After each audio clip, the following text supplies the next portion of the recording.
Often, when starting a complicated project, it's useful to set up a small developer system that you can use to try things out without other more complicated parts of the whole system being involved.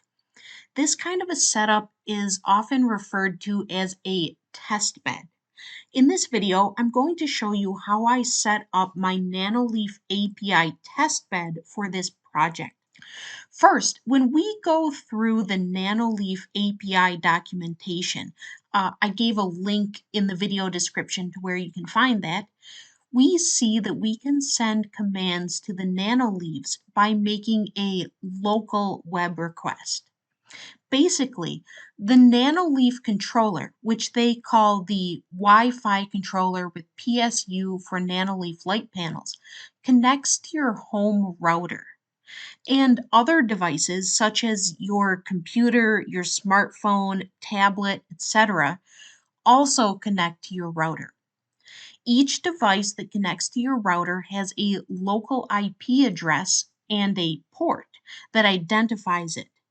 If you know the local IP address of a device connected to your router, then you can send information from one device to another. So the first thing we need to do to set up our test bed is to figure out the IP address of our Nanoleaf Wi-Fi controller. Now, of course, in the final system, we will need to figure out the IP address automatically because we can't expect our user, who may or may not be particularly tech savvy, to go digging around to find IP addresses. But for our test bed, we can just do this manually.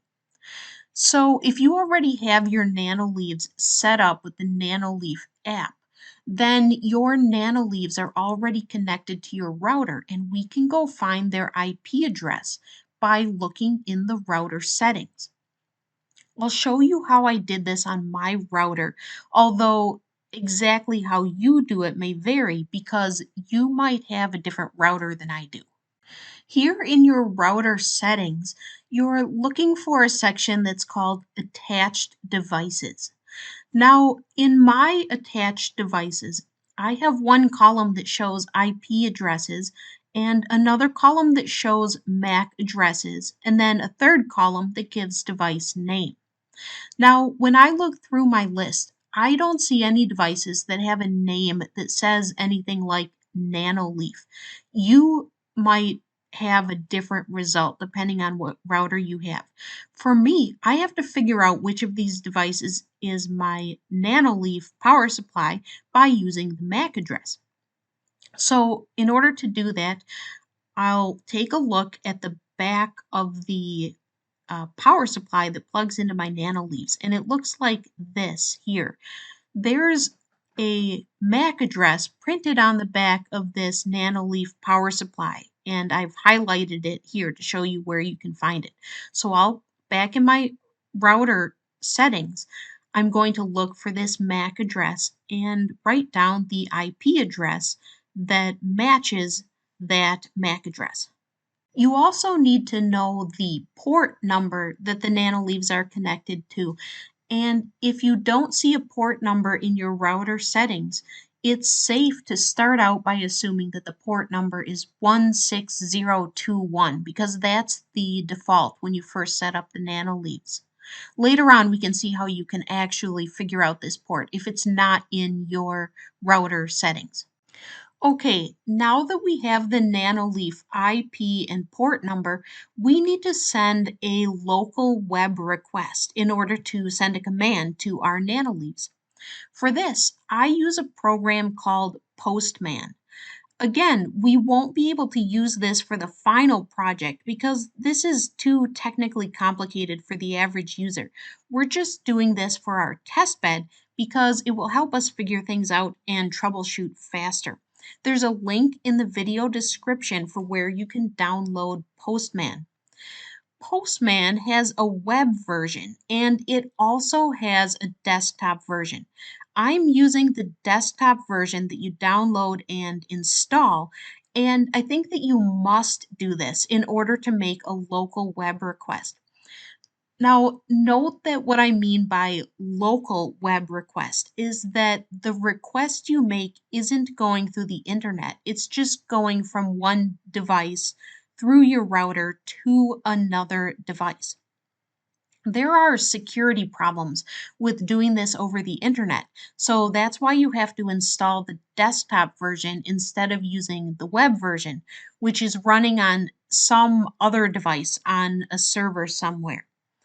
You will need to send the request from a device that is actually connected to the same router as your nanoleaves. Now, in Postman, at the top, you have a drop down list where you can choose the type of request that you are going to make, like get, post, put, etc. Next to that is where you type the address of the request. In the Nanoleaf API documentation, we can find the form of the request for all kinds of different commands that we can send to the Nanoleaves. There's also some great documentation of the Nanoleaf API on the Postman site, and I link to both in the video description. So the very first command we need to send before we do anything else is a command to retrieve an authorization token. Once we have that token, we can then use it to send all kinds of other commands to our nanoleaves. Now, in the Nanoleaf API documentation, we see that this request to get the authorization token has to be a post. And the format is like this: HTTP IP address colon port API v1 new. So I'll type that in here, but before we click send, you have to press and hold the power button on your Nanoleaf controller until the white LED flashes. I know this from having read the Nanoleaf documentation. Once the white LED is flashing, we click send here. And then below, Postman shows the reply that it received from the Nanoleaves. This reply includes the authorization code. So now that we have the authorization code, we can send other commands using the IP address and this authorization code. Let's send a command asking the nanoleaves what effects it has stored in its memory.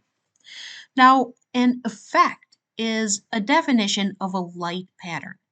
The nanoleaf controller can store some number, something like 50, of effects in its memory. You can add and delete effects through the Nanoleaf app or by using commands in the API.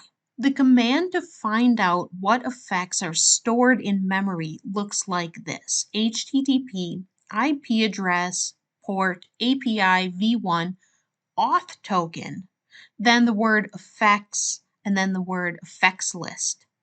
And it is supposed to be a GET request. So I type this in, including my own IP address and auth token that I got from my nanoleaves, and then I send it. This time, I don't have to do the thing with holding down the power button again. You only have to do that for getting the auth code. Then the window below shows the response. Now I can see from my response that my nanoleaves have an effect loaded on them called color burst. I'm now going to send a command to the nanoleaves to tell it to display the effect color burst. From the documentation, here's how we display an effect.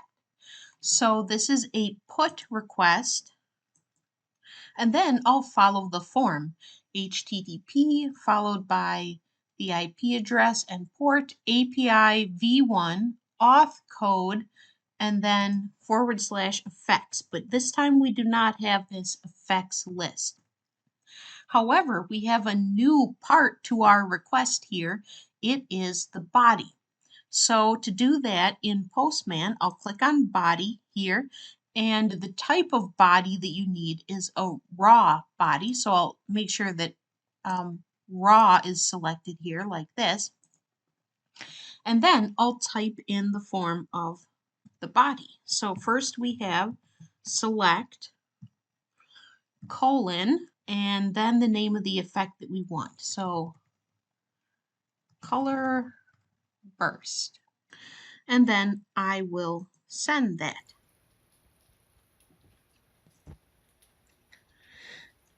The result here says it has no content, which is okay. When you're changing an effect, nothing comes back, but you should take a look at your nanoleaves and see what they're doing. Your nanoleaves should be displaying the color burst effect, which looks something like what I'm showing in the video now. So now we have a nice test bed set up where we can send commands to our nanoleaves and get responses back. So we can test and see how to do different kinds of things with the nanoleaves. In the third video of this series, I'm going to be showing you how to work in the things that we did in our test bed into a programming language so that you can programmatically change what's happening with the nanoleaves.